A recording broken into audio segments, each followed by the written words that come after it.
संयोजन अभिक्रिया। संयोजन अभिक्रिया क्या होती है? जिसमें अभिकारक होने चाहिए दो या दो से अधिक, A प्लस B, ये दोनों क्या हैं? अभिकारक। अभिकारक कितने होने चाहिए? दो या दो से अधिक। दो या दो से अधिक अभिकारक मिलकर के क्या बनाएंगे? सी प्रोडक्ट। ये क्या है? उत्पाद।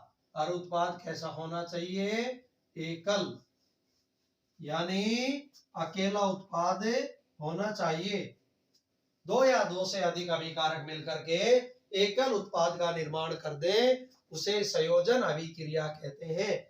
यानी दो के मिलने से तीसरे का निर्माण हो, वो संयोजन अभिक्रिया है।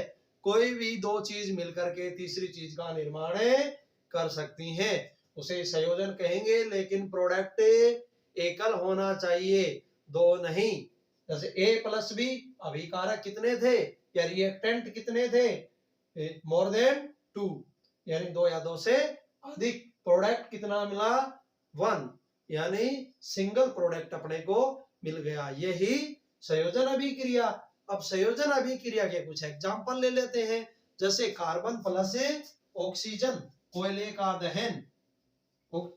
एग्जांपल ले लेते हैं, कोयले का दहन। कोयले का दहन। अब अपन कोयले के दहन को अभिक्रिया की फॉर्म में कैसे लिखेंगे? कोयला यानी कार्बन, और कार्बन को ऑक्सीजन की उपस्थिति में जलाने पर जो प्रोडक्ट मिलेगा वो होगा कार्बन डाइऑक्साइड। जो कार्बन है ये सॉलिड स्टेज में है, यानी ठोस अवस्था में, ऑक्सीजन गैस अवस्था में, और कार्बन को ऑक्सीजन की उपस्थिति में जलाने पर कार्बन डाइऑक्साइड गैस अपने को प्राप्त हो गई। ये भी गैस अवस्था में है। ये इसका संयोजन अभिक्रिया का उदाहरण हो गया। यानी दो या दो से अधिक उत्पाद मिलकर के, दो या दो से अधिक अभिकारक मिलकर के एकल उत्पाद का निर्माण कर दें, वही संयोजन अभिक्रिया है। दूसरा उदाहरण लेते हैं, जल का निर्माण। Second example, formation of water. जल का निर्माण। अब इसको अभिक्रिया की फॉर्म में कैसे लिखेंगे? H2 प्लस O2, दोनों ने मिलकर के, हाइड्रोजन और ऑक्सीजन ने मिलकर के जल का निर्माण कर लिया। हाइड्रोजन प्लस ऑक्सीजन ने मिलकर के जल का निर्माण कर लिया, लेकिन अभी तक ये अभिक्रिया संतुलित नहीं है, यानी पूर्ण अभिक्रिया नहीं है। मैंने आपको थोड़ी देर पहले बताया था कि अभिक्रियाओं को संतुलित कैसे करना है, यानी balance, hit and trial method से। या मैंने द्रव्यमान संरक्षण का नियम भी बताया था कि वही अभिक्रिया संतुलित या पूर्ण अभिक्रिया मानी जाएगी जिसमें दोनों तरफ द्रव्यमान बराबर हो। जितना द्रव्यमान अभिकारक का, उतना ही द्रव्यमान उत्पाद का होना चाहिए। अगर इन दोनों के द्रव्यमान में अंतर है, इसका मतलब वो अभिक्रिया बैलेंस नहीं है, यानी वो अभिक्रिया पूर्ण अभिक्रिया नहीं मानी जाएगी, यानी परफेक्ट रिएक्शन नहीं है। तो अपन इस अभिक्रिया को बैलेंस करने का प्रयास करते हैं। इस तरफ हाइड्रोजन 2, इस तरफ भी 2। हाइड्रोजन तो बैलेंस है, लेकिन ऑक्सीजन 2, इस तरफ ऑक्सीजन 1। तो इसको अपन दो तरीके से बैलेंस कर सकते हैं। फर्स्ट तो यहाँ पे 1/2 लिख सकते हैं, यानी ऑक्सीजन क्या हो जाएगा? 1। सेकंड, अपन यहाँ ऑक्सीजन के परमाणुओं की संख्या बढ़ा करके उस तरफ हाइड्रोजन के परमाणुओं की संख्या बढ़ाएंगे। चलो बढ़ा करके देखते हैं। जैसा इस तरफ हाइड्रोजन 2, इस तरफ भी 2, इस तरफ ऑक्सीजन 2, इस तरफ ऑक्सीजन 1। तो इस तरफ ऑक्सीजन इसके बराबर करने के लिए अपने को क्या करना होगा? इधर 2 है, इसको 2 करने के लिए यहाँ 2 से मल्टीप्लाई करेंगे। तो यहाँ ऑक्सीजन कितनी हो गई? 2। यहाँ ऑक्सीजन 2, लेकिन हाइड्रोजन की संख्या हो गई 2 × 2 4।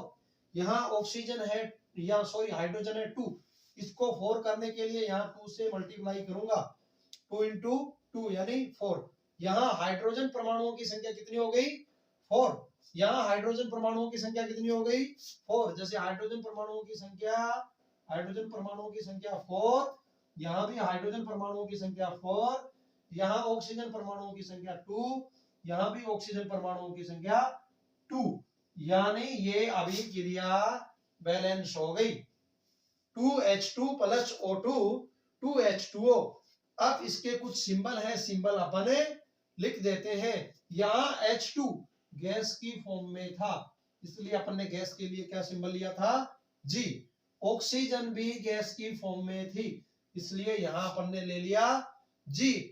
H2O ये लिक्विड फॉर्म में यानी द्रव्य अवस्था में आ गया, इसलिए L। तो इनका सिंबल भी अपन ने लिख दिया, इनकी भौतिक अवस्था के रूप में भी इनको लिख दिया। अब ये एक बैलेंस रिएक्शन है।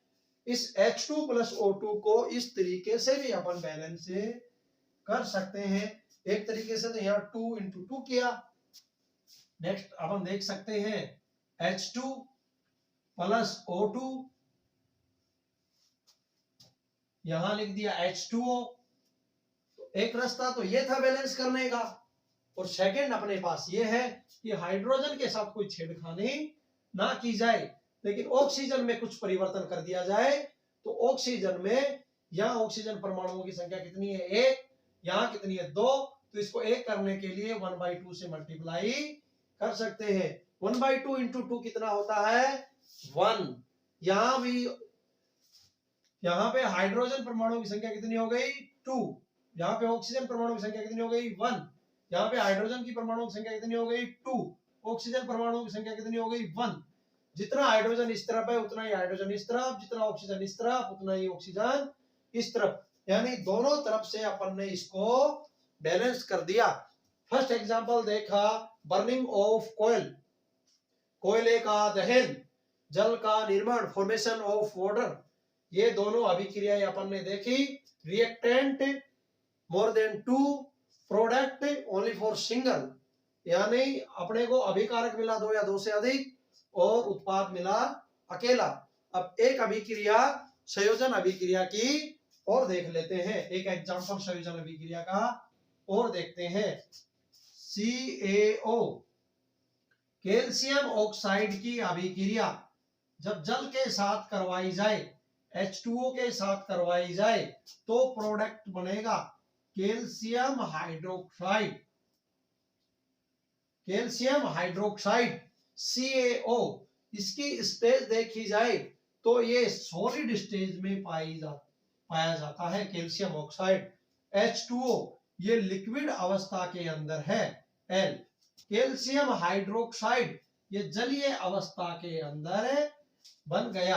अब इस CaO ये किसका फॉर्मूला है? बिना बुझा हुआ चूना, बिना बुझा चूना। ये कौन सा चूना है? बिना बुझा।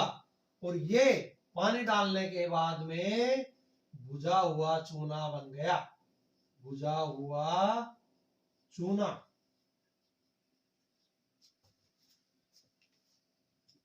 अपन ने देखा होगा कि मकानों के दीवारों पे जो पुताई की जाती है, उस पुताई में बिना बुझा चूना लेकर के आते हैं। बिना बुझा चूना कैल्शियम ऑक्साइड के पत्थर से जो डले देखे होंगे आपने, वो अपन लेकर के आते हैं और घर पे ला करके उसके अंदर थोड़ा पानी मिलाते हैं और एक घोल बना करके फिर जो कैल्शियम हाइड्रोक्साइड बन जाता है, उस कैल्शियम हाइड्रोक्साइड को अपन दीवारों पर पुताई करने का काम करते हैं, जो व्हाइट कलर का होता है। बिना बुझा चूने का अगर आपको फॉर्मूला पूछा जाए तो CaO कैल्शियम ऑक्साइड, बुझा हुआ चूना कैल्शियम हाइड्रोक्साइड CaOH का होल ट्वाइस, ये बिना बुझे चूने का हो गया। ये एक्वस यानी जलीय अवस्था में होता है। पानी मिलाने के बाद में जलीय अवस्था में इसमें हीट निकलती है बाहर। जैसे ही कैल्शियम ऑक्साइड में पानी डालोगे हीट निकलेगी। आप कभी इसमें आप इसको चेक करोगे पानी डालने के बाद में तो भाप निकलती हुई दिखाई देगी, यानी गैस निकलती हुई, उसमें तापमान निकलता हुआ दिखाई देगा। तो कैल्शियम ऑक्साइड में जल मिलाने पर कैल्शियम हाइड्रोक्साइड बन जाता है, यानी भुजा हुआ चूना। अब आपको एक फॉर्मूला और बता देता हूं, CaCO3 कैल्शियम कार्बोनेट संगमरमर। संगमरमर का फॉर्मूला होता है CaCO3, यानी कुछ समय बाद में कैल्शियम हाइड्रोक्साइड दीवारों पर पुताई करने के बाद में कार्बन डाइऑक्साइड के साथ में अभिक्रिया करता है, और कार्बन डाइऑक्साइड के साथ अभिक्रिया करने के बाद कैल्शियम कार्बोनेट CaCO3 बना लेता है। और संगमरमर का सूत्र भी कैल्शियम CaCO3 यानी कैल्शियम कार्बोनेट ही होता है। कैल्शियम कार्बोनेट को संगमरमर भी कहा जाता है। इसलिए आपको 3 फॉर्मूले याद हो गए होंगे। बिना भुजा चूना, ये बोर्ड एग्जाम में पूछा भी जाता है, बिना भुजे चूने का सूत्र या फॉर्मूला तो CaO, और भुजे हुए चूने का आपको कंफ्यूजन नहीं होना, बिना भुजा चूना वो होता है जिसमें पानी नहीं होता, H2O नहीं होता। भुजा हुआ चूना वो होता है जिसमें पानी का मिक्सचर होता है, पानी मिक्स होने के बाद कैल्शियम हाइड्रोक्साइड बन जाता है, और कैल्शियम हाइड्रोक्साइड जैसे ही दीवारों पर पोत दिया जाएगा, उसके बाद में कुछ समय बाद, 1 दिन 2 दिन के बाद, जैसे ही कार्बन डाइऑक्साइड गैस के साथ अभिक्रिया करेगा, उसके साथ रिएक्शन करने के बाद कैल्शियम कार्बोनेट बनाएगा CaCO3, और CaCO3 बनने के कारण ही 2 या 3 दिन के बाद में मकान के ऊपर या दीवार पे की गई पुताई में चमक आ जाती है। वो चमक आने का कारण होता है कार्बन डाइऑक्साइड के साथ अभिक्रिया होना। अगर कार्बन डाइऑक्साइड के साथ अभिक्रिया नहीं होती तो उस दीवार पे वो चमक नहीं आती, यानी CaCO3 कैल्शियम कार्बोनेट का निर्माण नहीं होता। तो आप इसको नोट कर सकते हो। ये संयोजन अभिक्रिया के कुछ उदाहरण हैं। एक बार मैं फिर से आपको रिकॉल करवा देता हूं। कोयले का दहन, burning of coil, C+O2 CO2, जल का निर्माण, formation of water H2+O2 H2O, जल का निर्माण। सेकंड हो गया बिना भुजा चूना, यानी CaO+H2O, CaOH का होल ट्वाइस, भुजे हुए चूने का निर्माण हो गया। और भुजे हुए चूने के अंदर कार्बन डाइऑक्साइड मिक्स होने, जैसे ही दीवारों पर पुताई करने के बाद में कार्बन डाइऑक्साइड के साथ ये अभिक्रिया करेगा तो CaCO3 कैल्शियम कार्बोनेट का निर्माण हो जाएगा, जिसके कारण अपने को पुताई करने के बाद में दीवारों पर चमक दिखाई देती है। वो CO2 के साथ अभिक्रिया करने के कारण ही होती है। इसमें आपको कोई डाउट हो तो आप मुझसे पूछ सकते हैं। अगर आपको ये यहाँ का पॉइंट दिखाई नहीं दे रहा हो तो इसमें थोड़ा नीचे करके लिख सकता हूं इसको, H2+O2 H2O, और ये H2 यहाँ पे हाफ। वे जो आपको ऊपर लिखा हुआ दिखाई नहीं दे रहा था, इसको मैंने इसको नीचे लिख दिया है। और इस अभिक्रिया के लिए ये जो H2 वगैरह है ये ऊपर की तरफ लिखे गए हैं कि H2 है, ऑक्सीजन 1 है, H2 है, ऑक्सीजन 1 है, बैलेंस करके आप इसको नोट कर सकते हैं या स्क्रीनशॉट ले सकते हैं। आपने अगर नोट कर लिया हो या इसका स्क्रीनशॉट ले लिया हो तो नेक्स्ट पॉइंट के बारे में डिस्कस करते हैं, यानी ऊष्माक्षेपी अभिक्रिया। संयोजन अभिक्रिया का ही एक पार्ट है ऊष्माक्षेपी अभिक्रिया, जिसमें ऊष्मा का भी उत्सर्जन हो, यानी ऐसी अभिक्रियाएं जिसमें उत्पाद के निर्माण के साथ साथ ऊष्मा का उत्सर्जन हो, उसे ऊष्माक्षेपी अभिक्रिया कहते हैं। यानी ऊष्माक्षेपी अभिक्रियाएं क्या होती हैं? ऊष्माक्षेपी अभिक्रिया, ऊष्माक्षेपी अभिक्रिया, ऊष्माक्षेपी अभिक्रिया क्या होती है? ऐसी अभिक्रियाएं जिसमें उत्पाद के निर्माण के साथ साथ ऊष्मा का उत्सर्जन हो, ऊष्मा का उत्सर्जन हो जाए, वो ही ऊष्माक्षेपी अभिक्रियाएं हैं। यानी इसमें क्या होगा? ऊष्मा का उत्सर्जन, ऊष्मा का उत्सर्जन। ऐसी अभिक्रियाएं जिसमें ऊष्मा का उत्सर्जन हो उसे ऊष्माक्षेपी अभिक्रिया कहते हैं। यानी ऊष्मा का उत्सर्जन उत्पाद के निर्माण के साथ साथ हो जाए,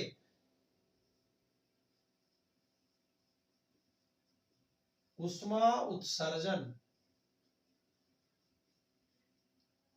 उष्मा का उत्सर्जन हो किसके साथ में, उत्पाद के साथ, उत्पाद के साथ, उसे उष्माक्षेपी अभिक्रिया कहते हैं। ऐसी अभिक्रिया, कुछ संयोजन अभिक्रिया ऐसी होती हैं जिसमें उत्पाद के निर्माण के साथ साथ उष्मा का उत्सर्जन होने लग जाता है, उसे उष्माक्षेपी अभिक्रियाएं कहते हैं। उष्माक्षेपी अभिक्रियाओं के कुछ उदाहरण, जैसे अपन इसका एग्जाम्पल देखते हैं, प्राकृतिक गैस का दहन, प्राकृतिक गैस का दहन, बर्निंग ऑफ नेचुरल गैसेज, यानी प्राकृतिक गैस का दहन। प्राकृतिक गैस कौन सी होती है, प्राकृतिक गैस होती है CH4 मेथेन। इसका दहन, मेथेन गैस को जलाने पर उष्मा का उत्सर्जन होता है, इसको अभिक्रिया के रूप में देखते हैं। जैसे CH4 प्लस O2, ऑक्सीजन की उपस्थिति में मेथेन गैस जलेगी और प्रोडक्ट बनेगा CO2 प्लस H2O, प्रोडक्ट बनेगा CO2 प्लस H2O। ये प्राकृतिक गैस है। CH4 कौन सी है, प्राकृतिक गैस, ये गैस अवस्था में ही पाई जाती है। ऑक्सीजन भी गैस अवस्था में, कार्बन डाइऑक्साइड भी गैस स्टेज में, और H2O भी गैस अवस्था में, यानी भाप के रूप में बाहर निकलेगा, प्लस में उष्मा का उत्सर्जन होगा। प्राकृतिक गैस का दहन होने से, यानी CH4 का O2 की उपस्थिति में जलाने पर कार्बन डाइऑक्साइड गैस बनती है, प्लस में H2O वाष्प के रूप में बाहर निकल जाता है। इसी के साथ उष्मा भी बाहर निकलती है, उष्मा बाहर निकलती है, इसीलिए उष्माक्षेपी अभिक्रिया कहते हैं। यानी उत्पाद बना CO2 प्लस H2O, उत्पाद के साथ साथ उष्मा का बाहर निकल जाना ही उष्माक्षेपी अभिक्रिया का पता चलता है कि इसमें उष्मा का उत्सर्जन हुआ है, इसका मतलब ये उष्माक्षेपी है, उत्पाद के साथ साथ उष्मा बाहर निकली है। एक नेक्स्ट एग्जांपल और देखते हैं, श्वसन एक उष्माक्षेपी अभिक्रिया है।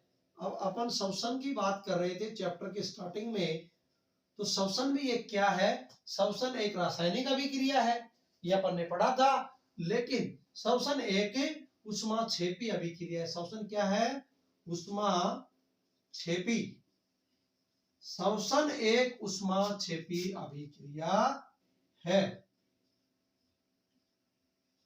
श्वसन क्या है, उष्माक्षेपी अभिक्रिया है। अब श्वसन एक उष्माक्षेपी अभिक्रिया, इसका अपन एक रासायनिक अभिक्रिया के रूप में लिखते हैं, यानी glucose C6H12O6, glucose aqueous form में जलीय अवस्था में है, प्लस ऑक्सीजन के साथ अभिक्रिया करवाने पर अपने को जिसका प्रोडक्ट मिलेगा carbon dioxide plus H2O plus उष्मा, यानी उष्मा बाहर निकलेगी।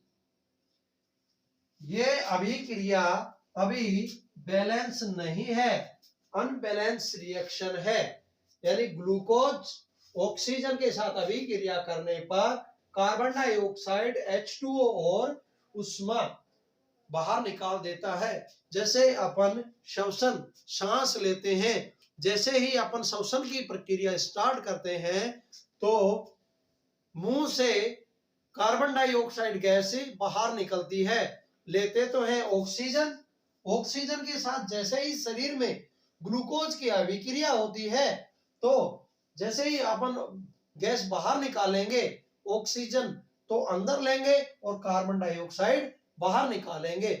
कार्बन डाइऑक्साइड के साथ में H2O भी वाष्प के रूप में बाहर आता है, और जैसे ही अपन भाप देते हैं तो अपने को पता लगता है कि एक उष्मा बाहर निकली है। इसको आप अच्छे से सर्दियों के मौसम में फील कर सकते हैं। जैसे ही आप सांस बाहर छोड़ेंगे तो गैस के साथ में आपको भाप निकलती दिखाई देगी। जैसे आपको एक लहरदार ऐसा लगेगा कि कोई भाप बाहर निकल रही है, क्योंकि ठंडी के दिनों में या सर्दियों में श्वसन की प्रक्रिया को या इस ऊष्माक्षेपी प्रोसेस को अनुभव किया जा सकता है प्रैक्टिकली अच्छे से। अब अपन इस अभिक्रिया को बैलेंस करते हैं। ग्लूकोज का फॉर्मूला होता है C6H12O6। इसको बैलेंस करते हैं। इस तरफ कार्बन का नंबर कितना है 6, इस तरफ कार्बन का नंबर कितना है 1। तो कार्बन को सबसे पहले बैलेंस कर लेते हैं। इसको 6 करने के लिए यहां पे लिखेंगे 6,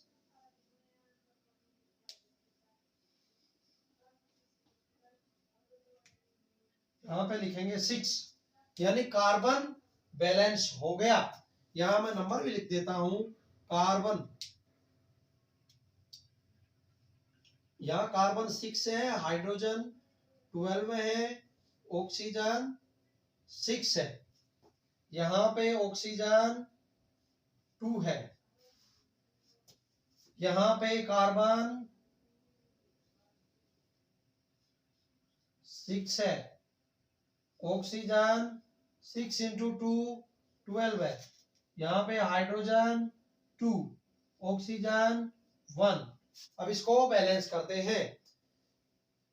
अभी तक अपन ने कार्बन को बैलेंस किया, कार्बन 6, लेकिन हाइड्रोजन की संख्या देखी जाए तो यहाँ पे हाइड्रोजन 2 है, यहाँ पे हाइड्रोजन 12 है। इस हाइड्रोजन को इसके बराबर करने पर यहाँ कितने से मल्टीप्लाई करें कि ये भी 12 हो जाए, इसके इक्वल हो जाए। 6 से मल्टीप्लाई करेंगे तो 12 होगा, यानी यहाँ लगाएंगे 6। 6 का मतलब कार्बन बैलेंस, हाइड्रोजन बैलेंस, यहाँ का कार्बन बैलेंस, यहाँ का हाइड्रोजन बैलेंस, हाइड्रोजन बैलेंस। लेकिन ऑक्सीजन की संख्या कितनी हो गई, पहले 1 थी, अब यहाँ पे ऑटोमेटिक 1 इंटू 6 होकर के ऑक्सीजन की संख्या हो गई 6। अब ऑक्सीजन को बैलेंस करते हैं। इस तरफ ऑक्सीजन है कितना 6, यहाँ पे ऑक्सीजन है कितना 2। तो यहाँ के ऑक्सीजन में तो कोई परिवर्तन नहीं किया जा सकता, क्योंकि ऑलरेडी कार्बन और हाइड्रोजन को बैलेंस कर चुके हैं। यहाँ देखते हैं, यहाँ ऑक्सीजन है कितना 12 है, यहाँ ऑक्सीजन है 6। 12 और 6 दोनों मिलकर के ऑक्सीजन की संख्या कितनी हो गई, 12 प्लस 6 इज इक्वल टू 18, यानी 18 ऑक्सीजन। यहाँ ऑक्सीजन कितने हैं 6। अब इसमें परिवर्तन नहीं कर सकते, लेकिन 18 करने के लिए अपने को कितने की आवश्यकता है, अभी 6 हो गए तो 12 की आवश्यकता है, यानी 12 की। इस ऑक्सीजन को 12 करने के लिए कितने से मल्टीप्लाई करूं कि ये 12 हो जाए, इसको मैं 6 से मल्टीप्लाई करता हूं। 6 से मल्टीप्लाई करने पर ये 12 हो जाएगा। यहां मैं कर देता हूं 6 करने पर ये हो गया 12, यानी 12 और 6 कितना हो गया 18। यहां भी कितना है 18, ऑक्सीजन भी बैलेंस। श्वसन एक ऊष्माक्षेपी प्रक्रिया है, इसकी रासायनिक अभिक्रिया होती है C6H12O6 प्लस 6O2 प्लस, इससे अपन जो प्रोडक्ट के रूप में मिलेगा 6CO2 प्लस 6H2O प्लस उष्मा, यानी हीट बाहर निकलेगी, हीट बाहर निकलेगी। इसलिए ही इसको उष्माक्षेपी अभिक्रिया कहते हैं। और एक संयोजन अभिक्रिया भी है, क्योंकि 2 या 2 से अधिक अभिकारक मिलकर के 2 या 2 से अधिक अभिकारक मिलकर के एकल प्रोडक्ट नहीं, 2 या 2 से अधिक प्रोडक्ट बना रहे हैं। लेकिन जनरली मेन प्रोडक्ट CO2 है, यहां का भी मेन प्रोडक्ट CO2 है। मुख्य प्रोडक्ट CO2, बाकी उष्मा तो बाहर निकलेगी, जल भी H2O की फॉर्म में बाहर निकलेगा। लेकिन इसकी भी अपन स्टेज लिख देते हैं कि C6H12O6 इसकी स्टेज एक्वस फॉर्म में है, और 6O2 ये गैस स्टेज में है, इसको लिख देते हैं गैसीय स्टेज में। और 6CO2 ये एक्वस फॉर्म में है, क्योंकि जैसे ही मुंह से गैस निकलेगी कार्बन डाइऑक्साइड, वो गैसीय स्टेज में होगी। H2O ये किस फॉर्म में होगा, ये आप मुझे कमेंट बॉक्स में बताइएगा, इसको मैं नहीं लिख रहा। ये लिक्विड फॉर्म में होगा या फिर एक्वस फॉर्म में होगा या फिर गैसीय स्टेज में होगा, कौन सी फॉर्म में होगा, आपको 6H2O को कमेंट कर करके बताना है कि ये किस फॉर्म में होगा। बाकी का मैंने आपको सारा सिस्टमेटिक ढंग से लिख दिया है। ये ऊष्माक्षेपी प्रोसेस है। अभी तक अपन ने संयोजन अभिक्रिया पढ़ी है। संयोजन अभिक्रिया, हिट एंड ट्रायल मेथड और अभिक्रियाओं को संतुलित करना अपन ने ये अभी तक पढ़ चुके हैं। नेक्स्ट पॉइंट में वियोजन अभिक्रिया के बारे में बात करेंगे। तब तक आप इसको नोट कर सकते हैं या स्क्रीनशॉट ले सकते हैं।